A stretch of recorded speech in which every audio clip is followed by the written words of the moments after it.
अस्सलाम वालेकुम, मेरा नाम है दानिश मकसूद और आप देख रहे हैं मेरा YouTube channel Dawn news editorials. आज है 21 दिसंबर 2019 और आज मैं आपसे डॉन का एडिटोरियल शेयर कर रहा हूँ उर्दू तर्जुमे के साथ। वो है टमल्ट इन इंडिया। अच्छा, अभी आप देख सकते हैं इसमें आज मैंने काफ़ी ज़्यादा वर्ड्स के मीनिंग्स लिए हैं, हाईलाइटेड वर्ड्स आप देख सकते हैं। तो इसका अगर आप मीनिंग्स और डेफिनेशंस हासिल करना चाहते हैं तो ये मैं अपने जो है फेसबुक ग्रुप का लिंक यहाँ पे दे रहा हूँ, facebook.com/group/qopinion। यहाँ से आप PDF डाउनलोड कर सकते हैं और इसके अलावा WPS ऑफिस ऐप में ओपन करेंगे तो आपको ये तमाम हाईलाइटेड वर्ड्स के मीनिंग्स नज़र आ जाएंगे। बाकी यूट्यूब का मेरा चैनल है, इसे भी आप ज़रूर सब्सक्राइब कर सकते हैं, youtube.com/donNewsEditorials। अच्छा, चलते हैं आज के एडिटोरियल की जानिब। टमल्ट इन इंडिया। और टमल्ट हमारे पास क्या होता है? स्टेट ऑफ कन्फ्यूजन और डिसऑर्डर, यानी बेयकीनी की सूरत हाल कहाँ पे? इंडिया में। और क्या वजूहात हैं उस देखते हैं। ओवर द पास्ट वीक, और उन्होंने कहा पिछले हफ्ते के दौरान क्या हुआ है? Hindutva backed by the brute force of the state has Baird it's fangs in India. अब हिंदुत्व क्या होता है? ये एक आइडियोलॉजी है, एक नज़रिया है, और उससे क्या है वो? An ideology seeking to establish the hegemony of Hindus and the Hindu way of life. और इसके ज़रिए मतलब ये हिंदुत्व ये चीज़ होती है कि जी हिंदू ही सब कुछ है और वो सुप्रीम इन्हीं को मतलब रहने का हक है इंडिया में। तो अपने आप को क्या वो सुप्रीम समझते हैं। और उन्होंने कहा हिंदुत्व इस ideology backed by brute force. Backed होता है यानी आपको सपोर्ट हासिल हो किसी चीज़ को। उन्होंने कहा ये जो आइडियोलॉजी है कि जी हिंदू ही एक सुप्रीम कौम है, तो इसको क्या है सपोर्ट हासिल है किसकी? Brute force of the state. और ब्रूट फोर्स हमारे पास क्या आ जाता है, इसको देख लेते हैं। Relying on or achieved through the application of force, effort or power in usually large amounts instead of more efficient, carefully planned or precisely directed methods of the state has bared its fangs in India। अब ये भी हम देख लेते हैं। अब ये होता है fangs हमारे पास क्या चीज़ होती है? long sharp tooth of an animal such as snake or wild dog। If an animal such as a bear, for example, bares its fangs, it opens its mouth in a threatening manner। तो इसमें उन्होंने कहा ये इस तरह है Fang, ये चीज़ होती है जिसमें उन्होंने बताया है कि एक बड़ा नुकीला दांत कह लें किसी जानवर का। और उसमें ये कहता है कि अगर हम कोई एग्जांपल दें कि animal for example bear its fangs, it opens its mouth in a threatening manner, के अपना ये जो मुंह है बड़े जारहाना अंदाज में, मतलब जिस तरह जैसे हमला करने वाला होता है ना, तो उसमें वो कहते हैं कि उस तरह अपना मुंह खोलता है। तो यहाँ पे इसी तरह हुआ है क्योंकि हिंदुत्व जो है आइडियोलॉजी है, इसे सपोर्ट हासिल है किसकी? स्टेट की। और has bear its fangs in India, तो ये बिल्कुल ऐसे ही है कि जैसे वो तैयार है हमला करने के लिए, थ्रेट कर रहा है। क्योंकि और ये थ्रेट किससे हो रहा है? ख़ास तौर पे मुस्लिम्स को हो रहा है। और नीचे ये बता रहे हैं कि वो किस तरह है, has bear its fangs in India. ये भी आप इसको इडियम इसको पढ़ सकते हैं। बाकी जो है इसमें मैं आपको बता देता हूँ कि किस तरीके से ये कह रहे हैं कि जी मुस्लिम्स के अगेंस्ट है ये आइडियोलॉजी, सारे ये यूज़ कर रहे हैं यहाँ पे बीजेपी वाले। अभी कह रहे हैं hundreds of taken to the streets to protest the BJP led government's ill plan moves of passing the citizenship amendment act. उन्होंने कहा सैकड़ों की तादाद में क्या है लोगों ने स्ट्रीट्स का रुख किया, यानी एहतजाज करने के लिए उन्होंने जमा हुए स्ट्रीट्स में। और क्यों किया? टू प्रोटेस्ट, के एहतजाज कर सकें किस चीज़ के लिए? कि ये बीजेपी लेड गवर्नमेंट के बीजेपी की हुकूमत ने यो क्या किया है? इल प्लान मूव। इल प्लान जो होता है बगैर सोचे समझे आप कोई बैडली प्लान कोई आप कोई डिसीजन ले लो ना, इल प्लान। और उसमें क्या है वो किस बारे में है वो ill plan move BJP led government की?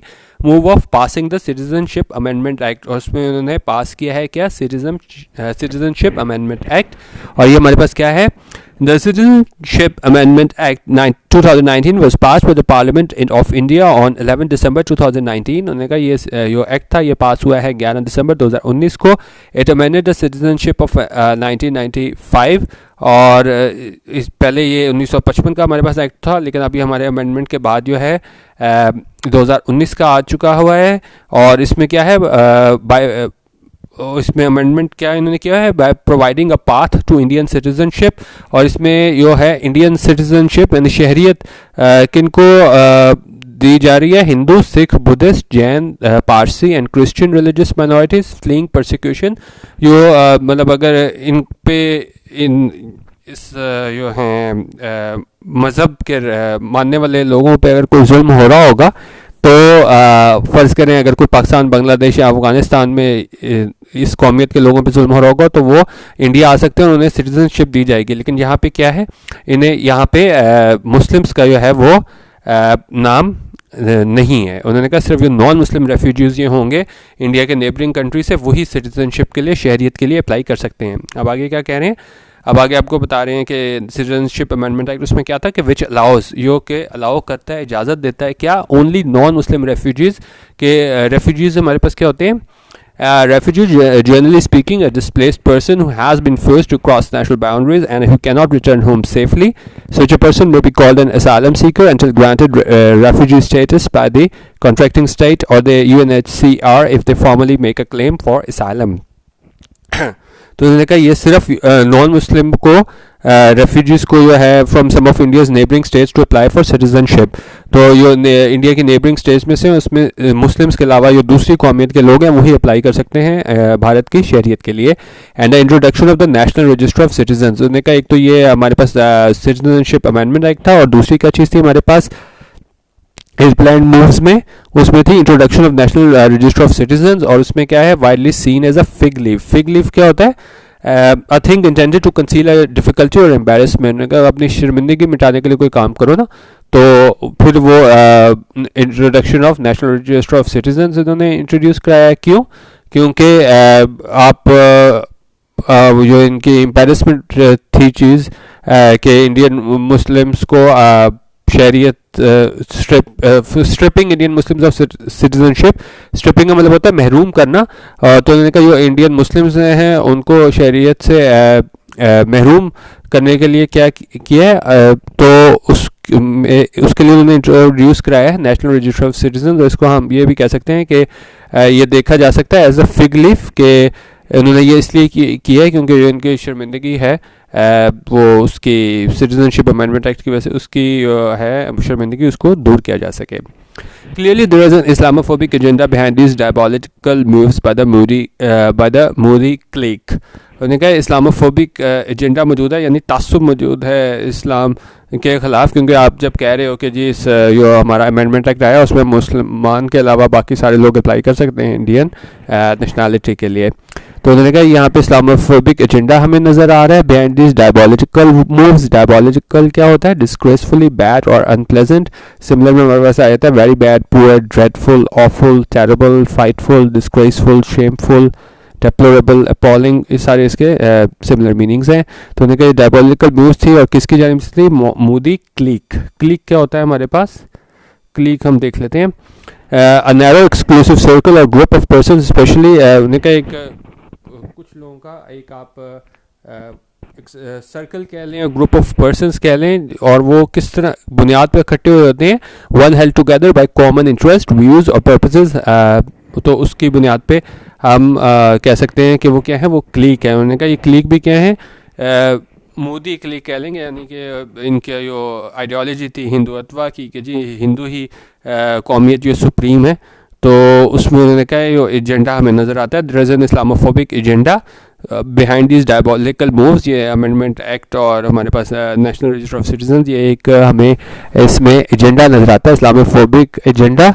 और क्योंकि उन्होंने ये मूव्स लिए हैं, ये डिसीजन लिए हैं, और किसकी जानिब से, मोदी क्लिक की जानिब से। Which is why India's Muslims as well as conscientious citizens from other communities are protesting. उनका यही वजह है कि इंडिया में रहने वाले मुसलमान और कौन से, as well as conscientious citizens. Conscientious क्या होता है, मतलब कि आप कह लें बाज़मीर लोग जिनका ज़मीर जिंदा है, फ्रॉम अदर कम्युनिटीज़, और उनका दूसरी कम्युनिटीज़ से भी ताल्लुक़ रखने वाले कॉन्शियंशियस शहरियों ने क्या किया है, वो प्रोटेस्ट कर रहे हैं इस बारे में। Violence continued on Friday, at least 13 people have been killed. उन्होंने कहा हमारे वायलेंस जो है वो जारी है, कहाँ पे जारी रही, कब, फ्राइडे को, at least 13 people have been killed, और इसमें जो है वो 13 लोग मारे गए हैं इन वेरियस सिटीज़ सो फार। मुख्तलिफ शहरों में 13 लोग मारे गए हैं, while hundreds have been temporarily detained, और सैकड़ों की तादाद में लोगों को आर्जी तौर पे है डिटेन कर लिया गया है as the state tries to put a lid on. Put a lid जो होता है, कोई चीज़ खुली हो ना, हमने कवर कर दें किसी चीज़ से, हम कहते हैं पुट अ लिड, और यहाँ पे क्या मुराद है कि स्टेट क्या कोशिश करिए, tries to put a lid on the protest, यानी प्रोटेस्ट को इसको आप देखें ये आ जाएगा, put a lid on something to keep something under control. उसने कहा उसको एक तरीके से बंद कर दो, छुपा दो, उसको अंडर कंट्रोल ले आओ ना, और उसको बढ़ने से रोक दो, तो उसको हम कहते हैं पुट अ लिड। और यहाँ पे भी उन्होंने क्या किया है, उन्होंने try to put a lid on the protest, तो उन्होंने प्रोटेस्ट को रोकने की कोशिश की है। Curfew has also been enforced in certain areas, उन्होंने कहा मुख्तलिफ जो हैं इलाके वहाँ पे कर्फ्यू लगा दिया गया है। While the internet has been shut down in many cities, और इंटरनेट की सहूलत भी काफ़ी ज़्यादा शहरों में बंद कर दी गई है। While the Sangh Parivar was largely shunned in the post-independence era because M.K. Gandhi's assassin was an ideological child of the RSS. उन्होंने कहा ये संघ परिवार, ये मुझे तो इन चीज़ों का नहीं पता, इंडियन चीज़ों का, लेकिन फिर भी मैंने मीनिंग्स लिख दी, वो पढ़ लीजिएगा। द संघ परिवार refers as an umbrella term to the collection of Hindu nationalist organizations spawned by Rashtriya Swayamsevak Sangh and remain affiliated to it. तो ये कह रहे हैं ये क्या है, collection of Hindu nationalist organisation, इसको हम बोल रहे हैं क्या, संघ परिवार। और वॉज लार्जली शन इन द पोस्ट इंडिपेंडेंस इरा, और उनका इसको नज़रअंदाज किया गया कब, पोस्ट इंडिपेंडेंस इरा, यानी 1947 के बाद। बिकॉज इसकी वजह क्या थी कि महात्मा गांधी असेसन, जो जिसने कत्ल किया था महात्मा गांधी को, was an ideological child of the RSS। तो ये उस आइडियोलॉजी नज़रिए को फॉलो कर रहा था, किसका, RSS का। In today's India the storm troopers of Hindutva control the levers of state. और उन्होंने कहा आजकल जो है इंडिया में वो क्या कौन कंट्रोल करें, ये स्टॉर्म ट्रूपर्स ऑफ हिंदुत्व, कि वो हमारी आइडियोलॉजी है कि जी हिंदू ही है, वही सुप्रीम कौम है, तो वो आइडियोलॉजी को मानने वाले लोग जो हैं वो कंट्रोल कर रहे हैं स्टेट को। It is no surprise that ever since coming to power, होने के सिलसिले में हमें कोई हैरानगी नहीं होनी चाहिए कि जब से कौन मोदी पावर में आया है, prime minister Narendra Modi has sought to remake India in the image of the Sangh. और उसने क्या बनाने की कोशिश की है इंडिया को, जो संघ की क्या आप कह लें कि उसके मुताबिक ढालने की कोशिश की, और वो क्या थी कि हिंदू राष्ट्र to be built on the model of a fabled Vedic golden age। और उस क्या उसका था इमेज ऑफ द संघ, यानी कि उसकी क्या सोच थी कि हिंदू राष्ट्र बनाई जाएगी जहाँ सिर्फ हिंदू ही होंगे और वो उन्हीं को ही सारे आप कह लें कि प्रिविलेजेस वगैरह हासिल होंगे। In this programme there is no place for minorities, और इस प्रोग्राम में जो है माइनॉरिटीज़ यानी अक़लियतों को कोई जगह हासिल नहीं होगी, स्पेसिफिकली इंडियाज़ मुस्लिम्स, खासतौर पे इंडिया के मुसलमान लोग। Hence the legal efforts to disenfranchise the community. Disenfranchise क्या होता है, deprive someone of a right और प्रिविलेज, करने का इसी वजह से जो है एक आप कह लें लीगल एफर्ट्स के की गई कोशिशें की गई हमारी क्या कि उसको महरूम किया जाए कम्युनिटी को, और जिस तरीके से मुसलमानों को महरूम किया गया है नेशनल इसमें अमेंडमेंट एक्ट, हमारे पास कौन सा था ये, सिटीजनशिप अमेंडमेंट एक्ट, तो उसकी ये बात हो रही है। अच्छा, अब इसमें आगे क्या कह रहे हैं, however, though the Sangh ideologues are trying their best to label Indian Muslims as outsiders, उन्हें का जो इसके पैरोकार थे, जिसकी जो संघ आप कह लें कि जी कि हिंदुओं को ही हक हासिल है इस कि वही हैं वो सुप्रीम है और किसी और मज़हब को भी पनपने का जो है वो चांस नहीं मिलना चाहिए। तो उन्होंने कहा ये Sangh ideologues are trying the best, और उन्होंने कहा वो अपनी बेहतरीन कोशिश करें क्या कि वो to label Indian Muslims as outsiders, कि वो जितने भी इंडियन मुस्लिम्स हैं उसको आउटसाइडर करार दें। History points to another reality, लेकिन उन्होंने कहा अगर हम तारीख को देखें तो एक अलग तरफ इशारा कर रही है। Islam has existed in the subcontinent for over a millennium कितना होता है, 1000 साल। उन्होंने कहा 1000 इस्लाम जो है वो 1000 साल पहले भी सब कॉन्टिनेंट में मौजूद था। While Muslims have been living in what is now India for centuries, और मुस्लिम्स जो हैं वो अभी जो इंडिया है वो वहाँ कितने मतलब सैकड़ों साल से रह रहे थे। That should remove any lingering doubts, और इसलिए जो भी कोई शकूक है, भाम है, वो दूर हो जाना चाहिए about the right of India's Muslims, किस बारे में कि जो राइट है किसका, इंडिया में रहने वाले मुसलमानों का, to citizenship of that country, कि वो शरीयत हासिल कर सकें उस मुल्क की। No bigoted law, bigoted क्या होता है, बाई गॉटेड हमारे पास होता है, बाई गॉटेड हमारे पास क्या होता है, unreasonably attached to a belief, opinion or faction and intolerant towards other people's beliefs and practices, a bigoted group of reactionaries, biased कह लें, partial कह लें, कि उनका कोई भी इस तरह का biased law हो, खासतौर पे इस law में जो है वो मुसलमानों के ख़िलाफ़ ये बनाया गया है, तो उनका कोई इस तरह का लॉ जो है वो can be allowed to deprive them of their identity, तो उसको नहीं ये अलाउ किया जा सकता कि वो महरूम कर दे किसे कि identity and dispossess from them the land of their ancestors. उनका कोई भी इस तरह का पार्शियल और बायस्ड लॉ बना के ये नहीं किया जा सकता कि महरूम कर दें किसको, मुसलमानों को, क्यों उनकी जो है आइडेंटिटी उससे महरूम कर दें और डिस्पोजेस देम, और उनको वहाँ से निकाल दें, कहाँ से, from the land of their ancestors, उनके आबा अजदाद के मुल्क से निकाल दें। उनका ऐसा नहीं हो सकता।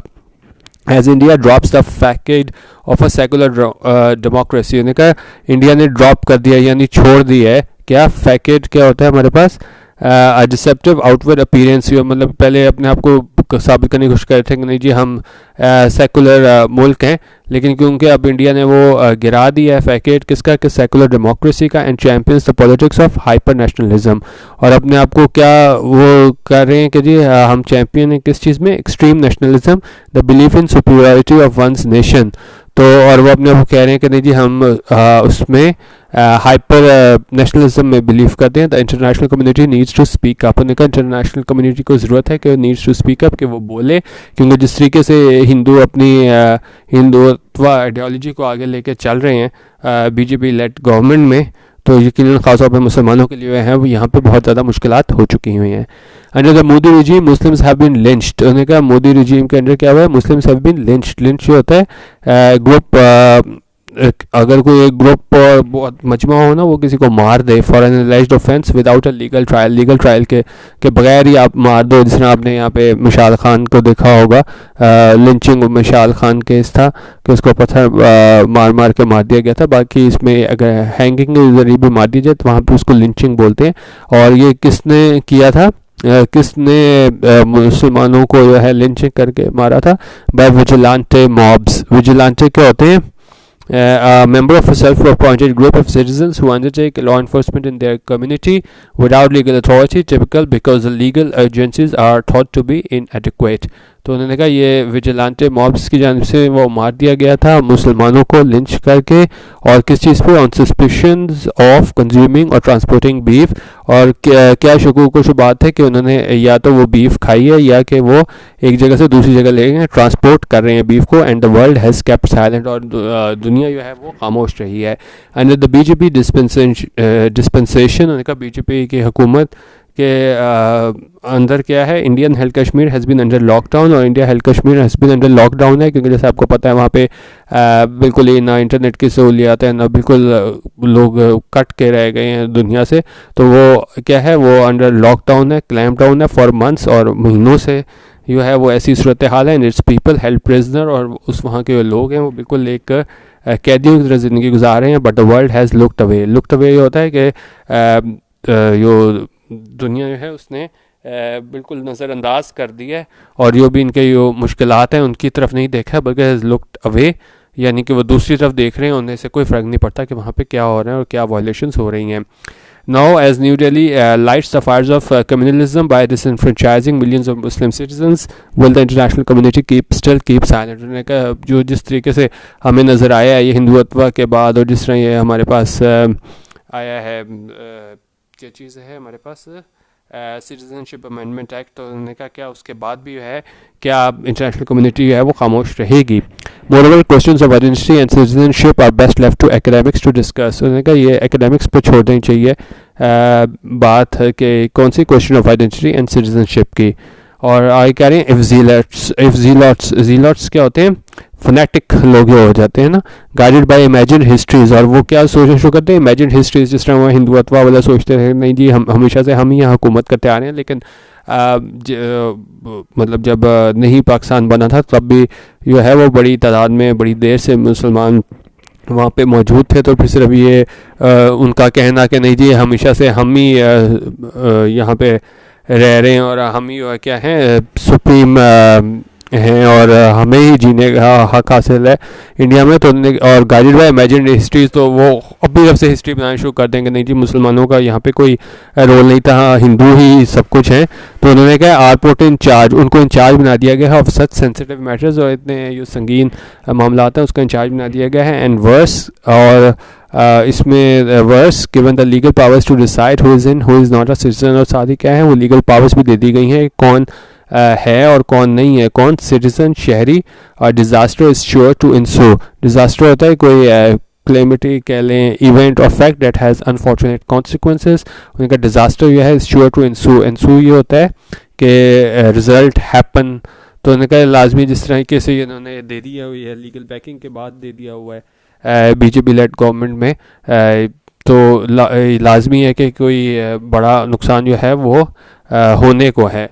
तो बेसिकली इन्होंने ये बात की थी, वो भी लॉ में अमेंडमेंट लेके आए थे हमारी इसमें सिटीजनशिप अमेंडमेंट एक्ट में, और फिर ये इंट्रोड्यूस करवाया था इन्होंने नेशनल रजिस्टर ऑफ सिटीजन्स। उस हवाले से उन्होंने बताया कि किस तरीके से ये मुसलमानों को दबाने की कोशिश की गई है, और जिस तरह लोगों का था कि अब जो दिखाने के अपने आप को तो कोशिश करते थे कि हम सेकुलर मुल्क हैं, लेकिन उन्होंने कहा वो उस चीज़ से बाहर आ गए, और जो जिस तरीके से इन्होंने किया है ये सारे लॉ वगैरह ला के, तो इससे जो है इनकी तंग नज़री का पता चल रहा है। ये एडिटोरियल था, इसका पीडीएफ आपने लेता हूँ, मैं आपको दोबारा बता देता हूँ, आप यहाँ से देख सकते हैं, यहाँ से हमारा आप पीडीएफ डाउनलोड कर सकते हैं facebook.com/groups/qoopinion।